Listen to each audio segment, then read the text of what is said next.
Yo mga idol, kamusta? Sports Talk PH nga pala.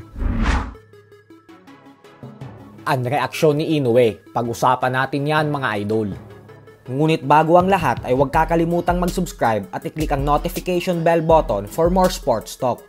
So para nga po sa mga hindi nakakaalam ay nagtrending sa mundo ng boxing ang sinabi ng isang lehitimong source sa ESPN na wala umanong bumibili ng mga tickets ng paparating na laban ng current undisputed super bantamweight world champion Japanese monster Naoya Inoue kontra kay Ramon Cardenas na nakatakdang ganapin sa May 4 sa Amerika. Subalit ang nasabing source nga po ay binanggit din na dahil umano dito ay hindi din natutuwa si Inoue at ang buong kampo nito nang dahil sa may mga kapalpakan umano ang top rank promoter na si Bob Arum. Naniniwala po kasi ang kampo ni Inoue na si Bob Arum ang may kasalanan at hindi daw maayos ang ginagawa nitong pag-promote ng paparating na laban ni Inoue. Dahilan kung bakit hindi umano nagiging mabenta sa publiko ang laban nito kay Cardenas. Bukod dyan ay sinisisi din nila si Arum kung bakit hindi masyadong napag-uusapan ang darating na laban ni Inoue. Sa kabila ng ito ang magsisilbing pagbabalik niya sa Estados Unidos makalipas ang halos 4 na taon.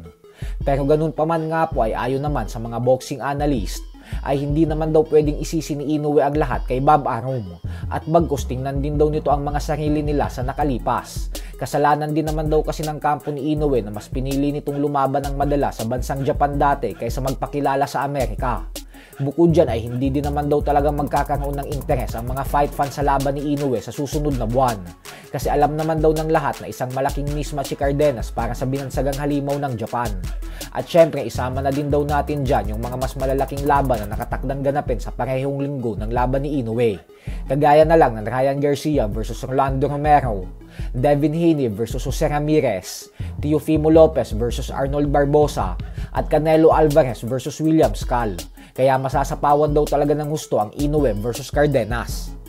Sa kabilang banda naman mga idol ay matapos nga pong sabihin ng Unified WBO and WBA Minimum Weight World Champion Oscar Collazo na gusto niya ng sunod na labanan ng ating pambato na si current WBC Minimum Weight World Champion Melvin Jerusalem para sa isang 3-belt unification fight, ay sinabi naman nga po ng ating pambato na gusto niya na din daw talaga ng rematch kontra kay Collazo at nagagawin niya daw talaga ang lahat ng makakaya niya upang makuha ang tagumpay.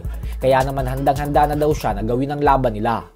Habang ang kanyang promoter naman ay sinabing gusto daw talaga kasi ni Jerusalem na mabawi ang kanyang pagkatalo kay Collazo noong taong 2023. Wala pa naman daw sa negosasyon ang magkabilang kampo. Subalit maliwanag naman umano na parehong gustong labanan ni Jerusalem at Collazo ang isa't isa. Nangako din si Jerusalem na hindi siya papayag na mawala sa kanya ang WBC belt niya kasi ito daw talaga ang pinakapangarap niyang titulo sa lahat. So hanggang dito na lang po muna tayo mga idol.